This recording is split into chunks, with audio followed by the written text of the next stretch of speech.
Hi అండి, పైన comment చూస్తున్నారా? నిజంగా ఈ కామెంట్ చూస్తే నాకు చాలా నవ్వు వచ్చింది. ఇంటెల్ ప్రాసెసర్ ఏంటి యాపిల్లో అని చాలామంది మెసేజ్లు అలాగే కామెంట్లు కూడా చేస్తున్నారు. మనకు చూస్తున్నారు కదా కామెంట్. మనం ఇప్పుడు దీనికోసం ఎక్స్ప్లెయిన్ చేయడానికి వచ్చాను. మనకి మ్యాక్ మినీలో 2011 అలాగే మనకి 2012 అలాగే 2014లో ఇంటెల్ ప్రాసెసర్ అనేది వచ్చింది. ఇంటెల్లో i5 ఆర్ i7 కూడా రిలీజ్ అయింది. దాని తర్వాత మనకి మ్యాక్ బుక్లో చూసుకున్నట్లయితే ఫస్ట్ కోర్ టుడే ప్రాసెసర్ వచ్చింది. కోర్ టుడే ప్రాసెసర్ అయితే ప్రజెంట్ ఎక్కడ అవైలబుల్ లేదు.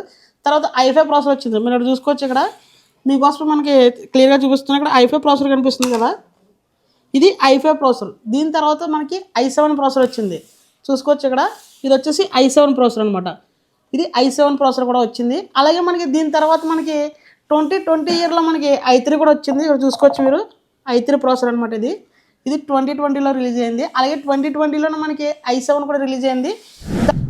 అలాగే i7 తర్వాత 2019లో మనకి i9 ప్రాసెసర్ కూడా రిలీజ్ అయింది. మీరు చూసుకోవచ్చు ఇక్కడ i9 ప్రాసెసర్ అనమాట. ఇది హై అండ్ గ్రాఫిక్స్ వస్తుంది. అలాగే i7 కూడా 4GB రెడన్ గ్రాఫిక్స్ వస్తుంది.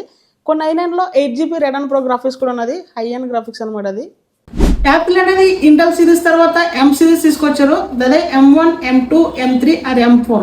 ప్రజెంట్ M4 నడుస్తుంది. ఇది యాపిల్ యొక్క ప్రాసెసర్ల లిస్ట్.